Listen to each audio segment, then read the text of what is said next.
Are you tired of constantly getting ghosted by recruiters every time you apply to a cybersecurity job? Well, it's no mystery by now that the job market is tough, but many people are making this one crucial resume mistake that is absolutely killing their chances. And before we get into that, I have created the ultimate cybersecurity resume template that you can get absolutely for free down in the description section below. Now, this template has been fully optimized for ATS, or the automated resume scanners, and it's been personally battle tested by both me and hundreds of my students over the past 4 years. But even with that template, your chances of success will still be slim if you don't follow through on what I'm going to cover in this video. So let's just get right into it. The number one issue is that your resume is too generic. Now, before you click off the video, we're going to actually do a deep dive and look at the before and after from one of my students, Paul, that I helped land a job as a SOC analyst. And we're going to look at what was that resume he started out with that he wasn't seeing much success with, and when we made it less generic, what did that version of his resume look like? And ultimately, what did that result in, with landing that job, and how did all of that come together? We're going to actually go line by line and really deep dive into it. Now, why does this happen in the first place? Why is it that most people's resumes are too generic? I believe the main reason for it is that you want the job a little bit too badly. You are borderline desperate for the cybersecurity job, and so you make certain compromises. So because you have this fear that maybe you're not going to land a job, and especially in this current job market, it's totally understandable. What people end up doing is they're like, well, I want to be able to qualify for as many of these jobs as possible. This sounds good in theory, to have a generic, a very wide net type of resume, but in practice, this really breaks down. And the main issue that you run into in that scenario is you run into the situation where you end up being a good fit for many cybersecurity jobs, but a great fit for absolutely none of them. That makes it a little bit misleading, because you would think that you qualify for a lot of these, but you're never gonna win out against the people that are more targeted. One of the things that it comes down to is, if you think about like polarizing figures that you might know in your life, right? People that have like a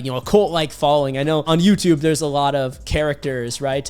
Andrew Tate is a good example. Regardless of what you think of Andrew Tate, he's someone that has a very cult-like following. And so while he might not appeal to everyone, the people that he does appeal to are really, avid followers of him. So if you think about the goal with getting a cybersecurity job, where you need to be the top 1 or top 5 out of all the candidates that apply to even land that job, it's better to go deep rather than go wide. So instead of trying to appeal to everyone, you want to be the perfect fit for one job, or one type of job, let's say, because at the end of the day, the ultimate goal, unless you're doing some kind of crazy like juggle multiple jobs type of strategy, the ultimate goal is just to land that one job, and then you're pretty much set. And if you have any doubts about this, let's just do a thought experiment for a second. Let's imagine that you are the employer and you have this job posting. Okay, let's say that you're looking for a SOC analyst, for example, and you have like 1,000 people apply to that SOC analyst job. Which one are you going to go with, right? Because that's a lot of people to screen through. Now, probably you have a lot of automation in place and stuff. Let's say the automation narrows it down to like 100 people, and out of that 100, which one are you going to go with? Are you going to go with the person that's just like, hey, I just want a cybersecurity job, and he has some SOC analyst stuff on his resume, he also has like some pen testing, a little bit from here, a little bit from there, and he has like all these things on his resume. It's just piled with a bunch of disjointed things? Or are you going to go with the candidate that is specifically just looking for a SOC analyst job? He's the perfect, he has all of the things that are centered around that, and he makes it very clear, this is the exact role that I'm looking for, and it's perfectly in line with what your job requirements are. I mean, which person are you going to go with? I don't think it's that difficult of a question, but these are the types of things that a lot of people overlook, because you get so caught up in what you're trying to do, you don't see the bigger picture. And it's like, if you stop for a moment to think about it, it's pretty obvious, but that's one of the reasons that a lot of people, they just continue to lose out on these jobs they're applying to, and they start to get frustrated. Maybe they even give up thinking they're not good enough, when in reality, they actually did have the skill set. It was more on how they were marketing themselves,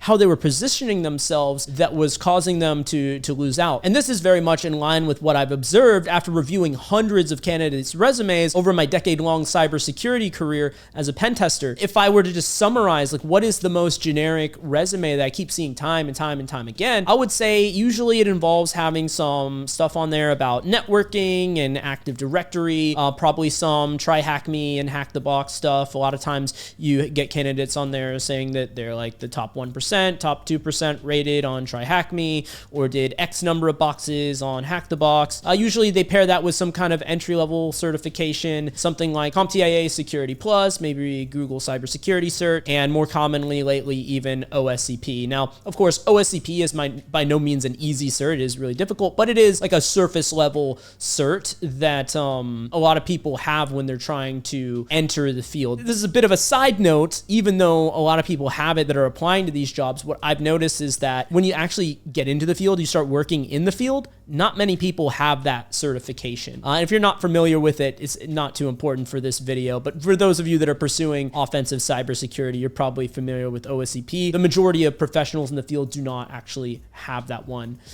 But the point being is that these are all common things that people have on their resume, and unless you have something that's going to be helping you stand out, it's going to be really difficult to break into the field. That's enough of the high level stuff. Let's get more in detail and more in depth with this. I'm going to share my screen here. We'll walk through the resumes from Paul, both the before and the after, the one that was able to help him land that interview and ultimately get the job. So here was the original resume. Now, the first thing that I want to kind of call out is that one of the common things that is known now about the ATS, the automated resume scanners, is you generally want to avoid these horizontal lines in your resume because a lot of the ATS systems have a hard time actually scanning that, actually parsing that. That's one of the things that if you're using the resume template that I provided in the description section, that will take care of that issue because there's no horizontal lines like this. But even if you're using your own template or something like that, just something to keep in mind, you want to generally avoid that. But really, if we dive into the core issue with this resume, it's just way too broad. It's way too generic. First of all, I would say this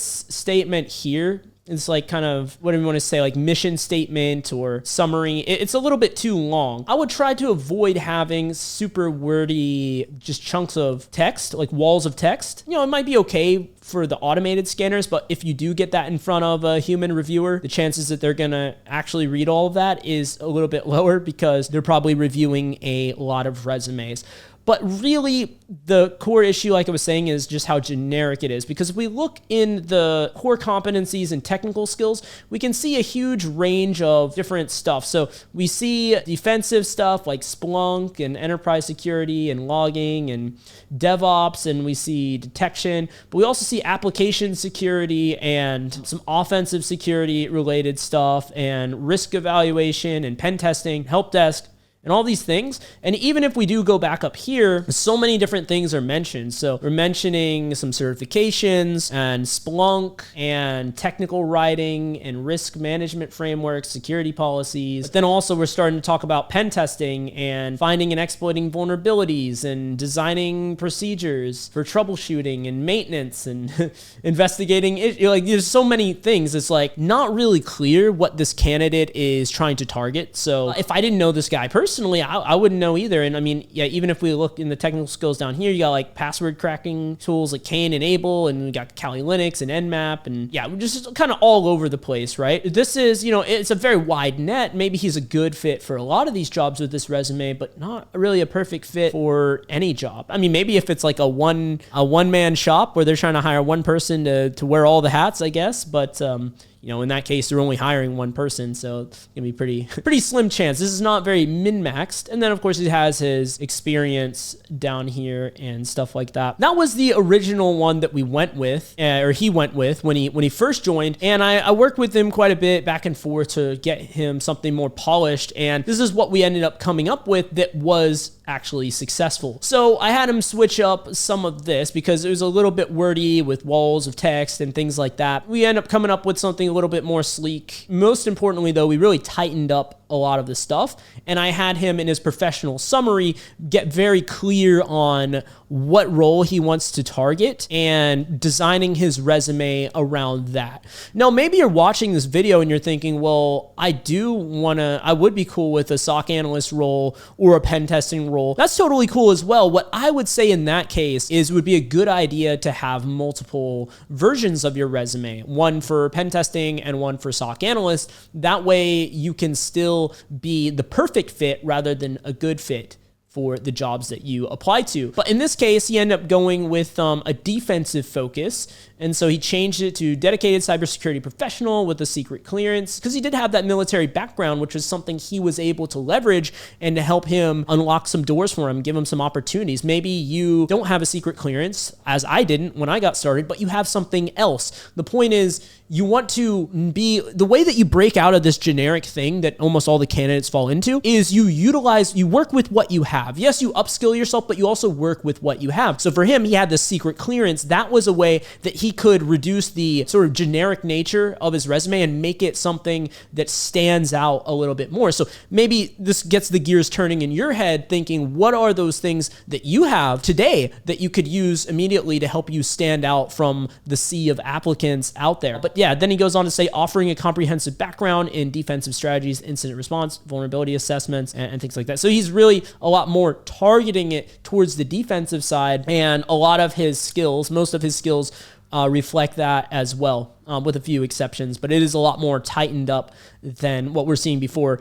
And then alongside of that, we have all this stuff from before, like the certifications and work history and everything like that. With this resume, he was able to land a SOC analyst role, and I'll put that on the screen right now as proof of that. What I've found is that when you really have a super targeted resume, you could take something like this and use it as like your baseline. So what I mean is that whenever you go to apply to a job, let's say you're targeting the defensive side with something like this, then you can go and let's say you look at the job description and let's say it mentions something that you don't have in this baseline template, because you really want to always be tweaking your resume to be the perfect fit for the jobs that you apply for. But with something like this, you can at least have a baseline down. So then let's say you look at the job description and it's like, oh, it actually mentioned that it really wanted someone that had, I don't know, experience with NIST or something. Okay, well, let's say that I know NIST, then I'm going to put that in my resume, right? Because you want to be highlighting the things as long as you can speak on it in an interview, as long as it's a skill that you have, you want to be mentioning it. If that's what they explicitly say they're looking for and you have that, you should definitely put that in your resume. So you could take this as a base template and then apply these additional tweaks on top of it based on the actual job description. Doing that is going to greatly increase the chance that you end up, someone will see you as the perfect fit for that job, and you'll actually win out against all these other candidates that just are applying with some generic resume. So if you use the resume template that I provided in the description and follow the tips that I outlined in this video, you're gonna have a new problem. You're gonna be landing the actual interviews, but you'll quickly discover that the interviews themselves can be an entirely different beast. So go watch the video on screen right now where I cover the #1 mistake that people make on these interviews and what you can do about it. And if you'd like to work with me personally on all of this, go down to the description below and book a call.